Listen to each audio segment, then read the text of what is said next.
starts now. A very good evening to you. Welcome on into ABC4 News at 10. I'm Sarah Murphy. And I'm Brian McElhat, and we want to thank you for spending your Friday evening with us. Our top story tonight, oh boy. Oh yeah. The air quality. We've gone from smog to dense fog, reducing visibility on the roads. Our interstates looked like this earlier tonight. I-80 in Tooele, Legacy Parkway, North Salt Lake, I-15 to West Bountiful.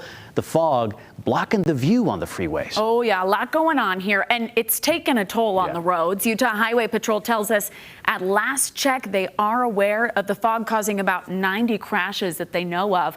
We do have team coverage for you on this tonight. Meteorologist Cedric Haynes is tracking the latest weather conditions for us. We'll talk to Cedric in a moment, but first we'll get a sense of what it's like outside. Forecaster Seth Sanders, can you see anything, Seth, where you are right now? I am standing 2 feet from the camera and I can barely even see that. It is super thick out here. As a matter of fact, this might be the thickest fog that I've seen in the Wasatch Front in my 4 to 5 years here. It is way thick. As we were driving, actually, we were seeing stop signs or stop lights, and we could barely even see them until we were about half a block away. It is not too great out there. It is cold. We have all this moisture that's getting trapped from the Great Salt Lake in with the inversion layer, that cold air near the surface, and it gets trapped with all this particulate matter, all that dust, and then when the temperatures drop, that moisture really cleans on to all that particulate matter. And we see the fog like this, and it could even get freezing. It is below freezing right now, and as a matter of fact, I did already start to see a little bit of ice crystals on some of the windshields and a little bit of the grass as well. So you may be waking up to a frosty morning. You might have to scrape a little bit of that off.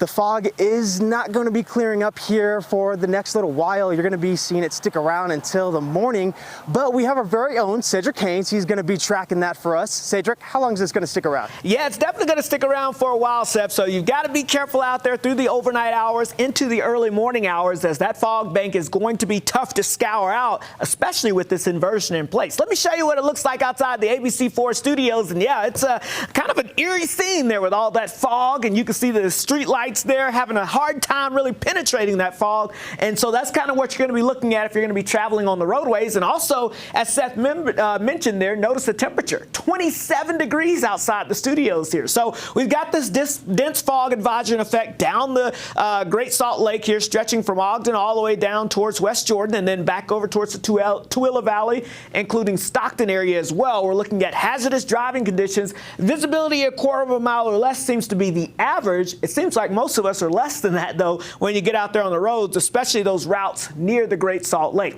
Here's another view from outside. This is at I-15 southbound here at Glover Lane, and you can see, again, traffic is moving, but it is pretty tough sledding out there as that fog is as thick as pea soup out there across the area, and it's going to be a struggle to see too much. The other issue we've got to worry about is, of course, we got this fog forming because the sun creates that moisture that evaporates off of the Great Salt Lake during the day. It gets trapped once it hits that inversion layer, so it gets stuck in the valley areas, and as our temperatures drop, so does the fog form, and as it continues to form, it gets those super cool droplets.